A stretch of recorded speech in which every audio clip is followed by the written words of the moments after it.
Hello, everybody, and welcome to another episode of Gamer Weekly. At the beginning of the episode, if you hear a different intro, we lost the intro. If you don't hear an intro at all, I ran out of time, so I apologize. But thank you guys so much for tuning in. And with me today is Chris Wade, who is the creator of Sausage Sports Club.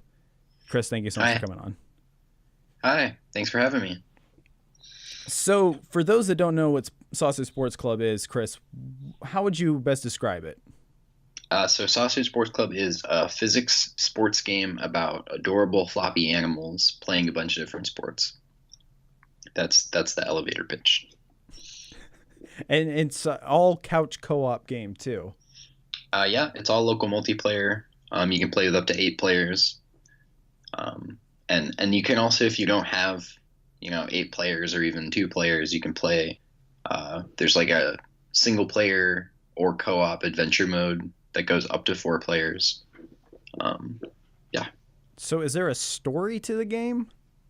So I try to not say story because that leads people to think one thing when really it's another thing. Instead of being like one overarching story that you like have a nice beginning, middle, and end over the course of the like couple hours of the game, instead it's a bunch of like mini stories where you in over the course of like a season of Sausage Sports Club, which is a reality TV show that these animals are like competing in sports games on. Throughout this season, you have to do little kind of quests with the different characters, and you get to know them by doing these quests. And so there's a story element, like you get the beginning, middle, end kind of satisfaction, but it's on kind of a micro level. So you can, if you have like a 20-minute play session, like if you're on Switch or something, you could do like 2 quests, and that would be a satisfying kind of play session. And then you would, the next time you come back, you would do a couple more maybe. So how did you come up with the idea of Sausage Sports Club?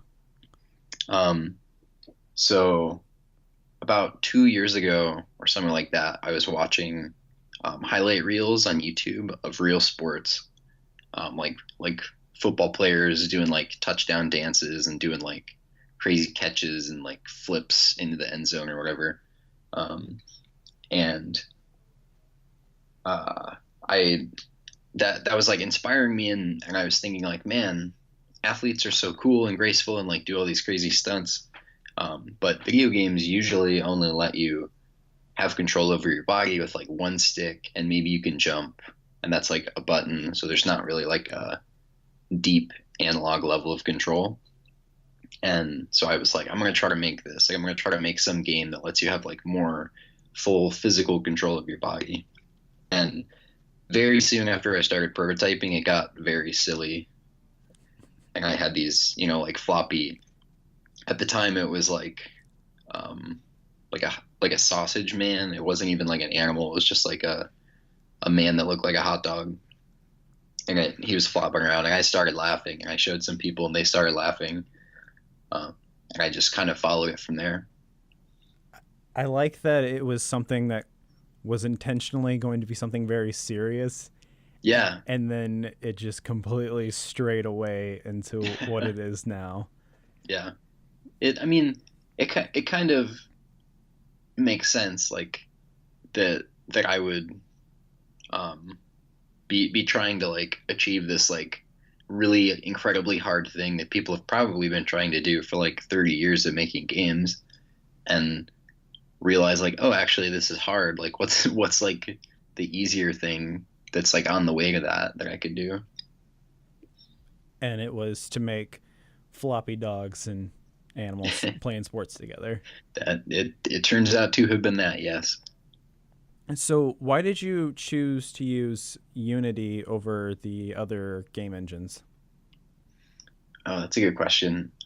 In school, I went to DePaul for college, and this is in Chicago. It's like a pretty good game development school. They had their curriculum had become Unity a couple years before I got there, and so I learned about Unity at school. I like programmed a bunch of games, during school in Unity, and I had been doing like internships and like contract work in Unity, and it just was like the thing I knew best. And the when I would go to like play around with game ideas, that's where I would go, just like automatically, because that's what I'm really familiar with. How long did it take you to learn how to use Unity? Um, I guess to get to the point where I felt like I could reasonably make a commercial game, it was probably like 2.5 years of like playing around and like focused kind of learning combined. And so, how did you get signed on to become like one of the Nintendo Switch indie people? That's a interesting. It's interesting to me that people always want to know that or like are interested in that process, because I'm also always interested to hear like, oh man, how'd you get hooked up with Nintendo? Um, for me, I was at GDC, the Game Developer Conference, uh, in March, like this past March, showing the game at some event that I had applied to. I think it was called the Mix, and that's like a press event where you like go show your game, and like only press are invited, and they may or may not care about your game, but at least it's in front of them. And at this event, unbeknownst to me, also invited were like industry professionals, like a really exclusive group of industry professionals, like people from Nintendo or people from PlayStation or people from Xbox. And I was having fun showing the game, and people were playing it, enjoying it. And at some point, this group of guys played it, and then they finished and put down the controller, shook my hand, and asked, "Have you thought about coming to Switch?" And this was like very soon after they had announced, I think, in March, or maybe that was like as it was coming out or something. But I was like super excited. Hadn't realized that they were Nintendo guys. Like one of them had a Nintendo hat. Um, it was Kirk and Damon. Those are the guys you might have heard of if you follow the indie dev kind of part of Nintendo. Anyway, I got a card from them, followed up, and then months later at another PAX, met up with them again. They kind of like shrugged me off in an email, I think. And then I met them again, and Kirk and Damon both tweeted like, "Hey, if you want to get your game on Switch, come talk to us." And so I managed to find them at PAX, just like wandering around trying to find them, and found Kirk, told him to come check out the game where it was, and then he came and looked, and he gave me his card again. And then that time I followed up, and like he was more receptive that time. So to kind of summarize, it was like showing up at like places where you might be likely to meet a Nintendo rep, and then just kind of like hustle, like make sure you get to talk to them, make sure they know about your game, pitch like, why is this a good fit for Nintendo? Why is this game cool? What is it like? Make it easy for them to say yes, basically. So all those sales class and stuff that people are taking, this is why you need to know how to sell yourself, because you could someday have a game on the Nintendo Yeah, Switch. yeah. I didn't take any sales classes or anything in college, but I've taken a game to for like two entire years basically. I took the game to every PAX that happened in the United States, and that like you kind of like just through sheer like practice, you just kind of build up a mentality of like pitching and getting people into the game. And like I have a very practiced pitch when I get there. Like I don't even have to think about it anymore. I kind of imagine it as kind of like the retail worker sales pitch thing where Yeah. where you sound a little more whimsical in your voice than you mean to, and that's just kind of how it happens. You're like, That's funny. "Hey guys, welcome to my game. Check it out. If you want anything, just let me know." Like something like that. I don't know. I I hope that I'm more genuine than that, but I think that's not really possible in retail because you're not unless it's like your retail store and you own it, like you don't have the same kind of like inherent love for the thing you're making or the thing you're selling in a retail store. For me, it was like genuinely I want to share like this thing I'm making because I think it's good and cool and worth your time. And I know you walking by a PAX aren't necessarily going to recognize that, like unless I tell you about it and convince you to play it. I mean, Um, yeah, no, that makes sense. But so it's coming out for Steam as well. Are you going to be doing any online play for the game, or are you just doing couch co-op for the time being? I'm just doing couch co-op for the time being, and there's a few reasons for that. The biggest one at the moment is that I'm the only person doing most of the things in the game, and it's kind of like already a monumental amount of work just to like get the game done and like make it as good as I want it to be and make it run on all the things I want it to and make it just be a good game, like be fun um, and adding network programming to any game can add upwards of 6 months to development, even with a team. So it's kind of like out of my reach a little bit at the moment. It's the game also happens to be one of the hardest kinds of games to add networking to because it's a physics game, it's an action game. It's like if it was a turn-based game, it would be really easy to send that data between turns. And if it wasn't a physics game, I could fake a lot of the kind of interactions and players wouldn't notice. Like in a shooter, you can fake a lot of it because people won't notice. So it's a really, really hard thing to do, and I'm a very small team. And you don't want it, like making a game already is stressful. So why add the Yeah, stress of putting a network behind it as well? right. I also think the nature of the game, like what it is and what I'm trying to do with it, is best for local anyway. So I do realize, of course, that there's like a market value loss if I don't do online. Like not as many people will buy it or be interested in it because I'm not doing online. But that wound hurts a little bit less in my heart because I know what the game is better if it's like local. It's about playing with your friends. It's about punching your buddy on the shoulder and laughing, and you can't do that over the internet. Not yet. Not yet. That newfangled VR. Who That's knows what you can do? that's part of the Oculus too, is where you get to punch your friend. Yeah, That force feedback on your shoulders. I'd probably buy it. I would try it at least, and see if it actually worked. So I feel like my friends wouldn't invest in it because I'd be pummeling them the whole time. Yeah, that's true. I actually just got to try out the Vive for the first time, and Oh man. it's so weird. It just feels like you're not. I know the whole point is just to feel like you're not there, but like it really just feels like you're just in a complete different world. Like I tried Job Yeah. Simulator, Oh and man. the best part of it, they were laughing at me when I was playing it, but I was just throwing things at people the whole time just because I could. So Yeah. so it's different to have that. Have you thought about?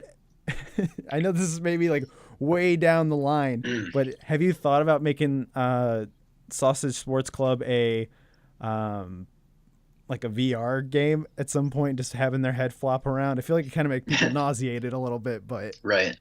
Yeah. So it's at some point in the game's development, the VR kind of took off, and I had some friends who were like making VR games, and they gave me the contact info of somebody at Valve who was like kind of running the VR thing.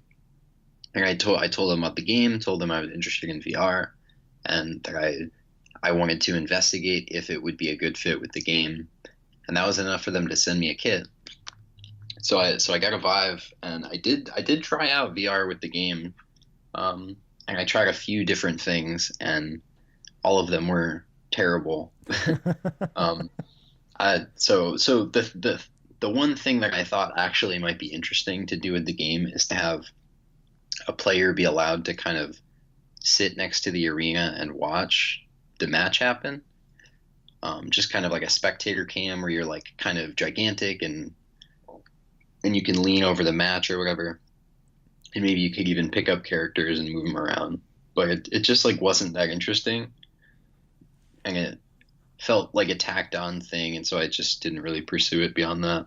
All I was imagining was like everybody else like in the arena has VR gear on, and then there's like the one guy that's sitting out there, but he's like huge, and so you look up and you just see this giant guy looking over the arena like, oh god, this is unsettling. Yeah, yeah. I did try like using a VR camera on the player. Like I mounted a camera in their face, but because the players' heads like flop around like crazy, if you were to view the world through that, it's like this crazy shaky thing, and you can't see where you're going or like what you're trying to do.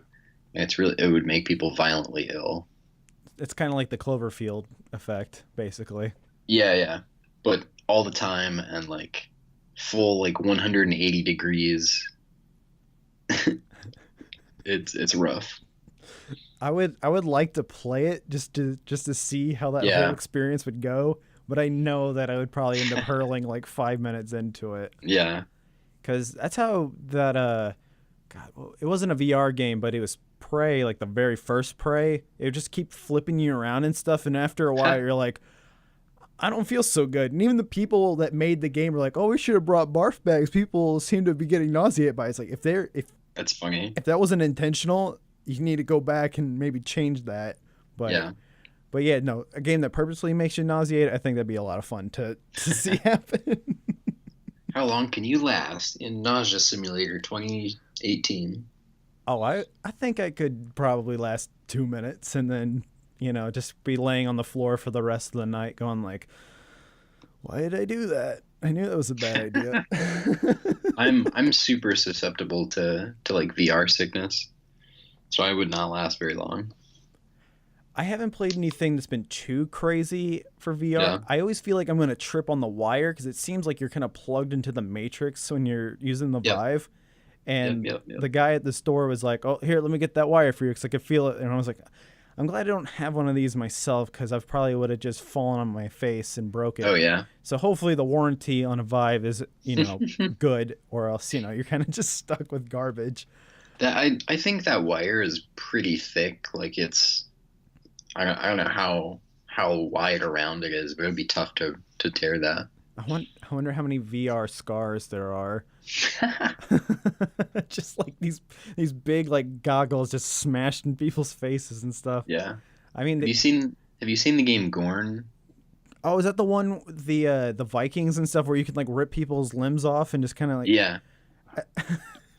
So- That I follow the developer of that game on Twitter, and every time he injures himself, he posts like the count of like injuries he's had, and he's like broken his hand, broken his foot.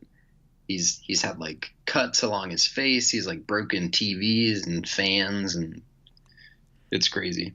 I think one of my favorite parts in that whole experience for that game that Yeah. I've seen is that somebody ripped off somebody's arm, took another And- guy, and just shoved it straight up his butt. And I'm like, oh, Oh my god! yeah. I was like, oh And man, the game like knew to deal with that. yeah. And That's very funny. I think it was supposed to deal with that. I don't know, but it looked like it worked with it. So Yeah. I was like, wow, this is the future.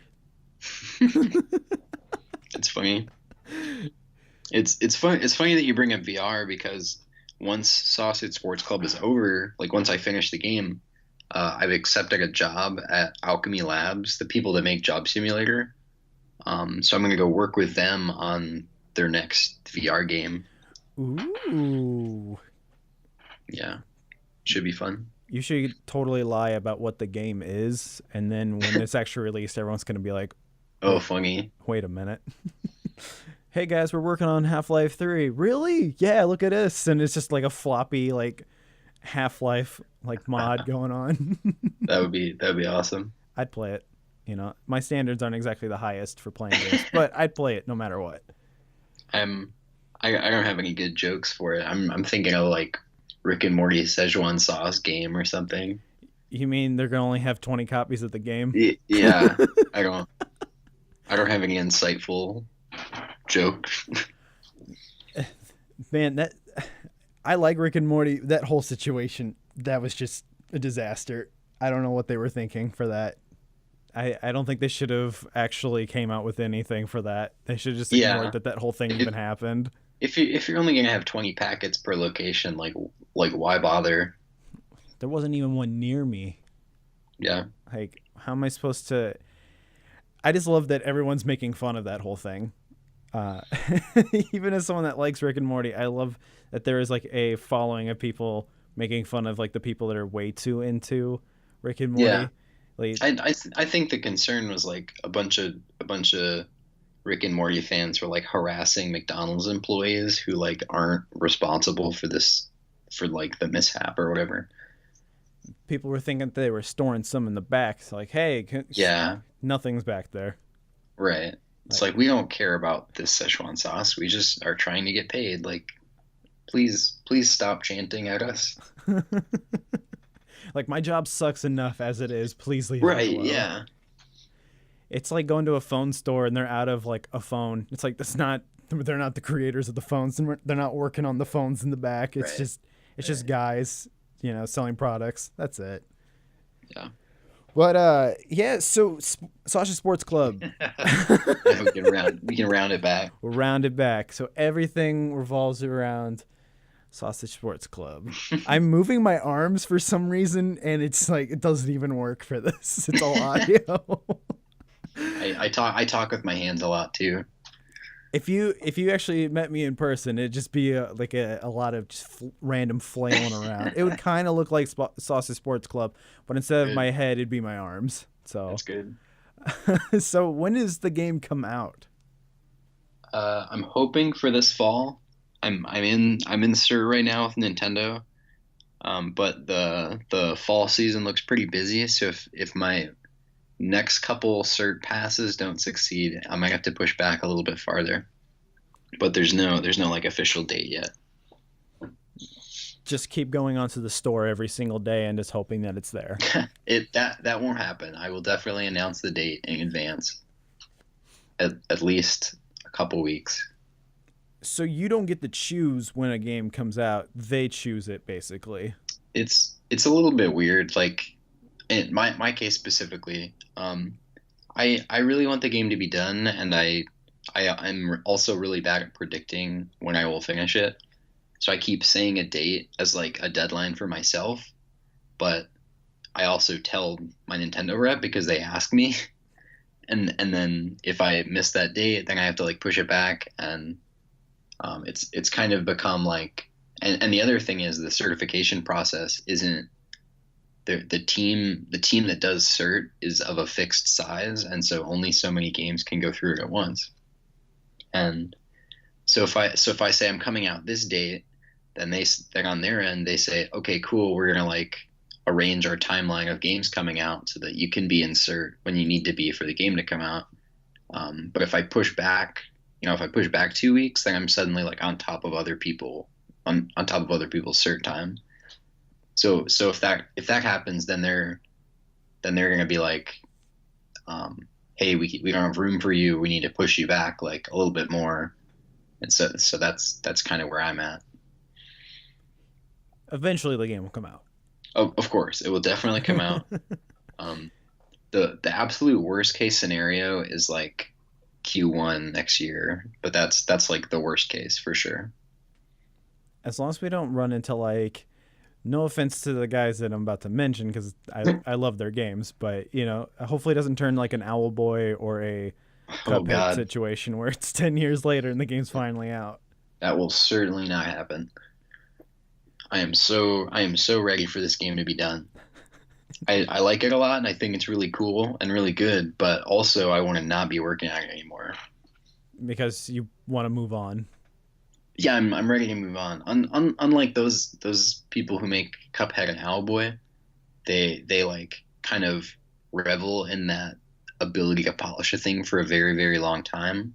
But I I have a lot of ideas, and once I've and I'm sure this is true for them as well, that they have a lot of ideas that they want to make. But I get just as excited about starting a new idea and seeing it come together, seeing it start to come together, as I do about um, building up this one really good thing over a very, very long time. Um, and it's, I don't know, I want to make a lot of games in my life. And if I take 10 years per game, that's not going to happen. You'll have at least a good 4 games though. Yeah, Because I know with the Owlboy people, because I've had them on, it was a long time ago. sure. They said that they were working on other things while they were Yeah. working on that. So there was like products coming out, but Owlboy was kind of just like circling around, and then they finally were like, "Let's just finish this game already, please." Right, right. So, and I thought it came out pretty well too. So Yeah, I mean, it's certainly beautiful. it is probably one of the most impressive like 16-bit games I've ever seen, honestly. Yeah. So I guess just to wrap everything up. For you, Sausage Sports Club, what does it mean to you, and what advice would you give people that are trying to make a game? What does it mean to me? That's a big question. I think I mentioned it a little bit before. The kind of feeling of being together with your friends and being playful and being competitive or being cooperative and just, playing together and having fun together. I think the game is a really good conduit for that. Like I've been really mindful about trying to create spaces that enable players to play together and make each other laugh. And I think that's really come through in what the game has become. So if you like those things, then you'll like the game. I Um, I enjoy fun. You know? Good. I'm glad. And as far as advice for people trying to make a game, I think the the biggest thing that I needed to learn before I could do it is that failure is temporary, and if you get stuck on something, it's possible to work through it, and it's kind of inevitable that that will happen. And like in the case of like making a game, you might get stuck on a problem, and the problem might seem impossible to solve, and maybe your solution will be kind of changing the design around that, or getting help, or just working on it for a long time. But it's definitely possible to get through that problem, and if you are aware of that when you hit problems like that, then you'll feel much better, and you won't kind of feel like you're floundering and dying every time that happens. Um, so just be persistent, I think, is my best advice. That is actually some pretty good. I would honestly say the same thing about making podcasts. So Yeah, I'm not really the best person about being persistent, but you know, I try. But sure. so Chris, thank you so much for coming onto the show. Yeah, It was a blast talking to you. I wish you the best of luck with Sausage Sports Club. Uh, thanks. and it's going to be a day one for me for sure. I'm glad. Coworker and Appreciate I, the support. we always talk about this game because of just how ridiculous it looks. And it looks like a well polished, crazy time. So when it comes out, I'm definitely getting it. Everybody out there who has a Nintendo Switch, you really don't have a reason not to get the game. Yeah, it's cheap. It's only $15. $15, man. That's like a couple sandwiches at Jimmy John's. You know, this is not a plug. Jimmy John's, That's get out of here. that's like 1.5 sandwiches at Jimmy John's. There you go. There you go. Jimmy John's, if you want to be an ad sponsor, hit me up. Just kidding. Maybe. I don't know. We'll discuss rates. That's funny. Thank you so much for. Oh wait, it's coming out on PC as well. So if you don't have a Nintendo Yeah. Switch, you're not completely left out. Yeah. And if you would also like to make a game, you could also use Unity as well. It's free to download. This is also not a Yeah, plug. There's a lot of just I need to stop plugging people. it's all good. I'll also say I'll do my own plug. If you have questions about game development or about Sausage Sports Club, feel free to tweet at me at Chris Wade and then 2 underscores. Happy to answer any questions or help you get into game development if you're interested. And anybody out there, if you liked listening to this show, I know you hear it from every single thing that you ever watch on YouTube, but there are some truth to this. Liking and commenting and subscribing to the channel does help out. It's good to know that somebody's listening, so it's nice, you know.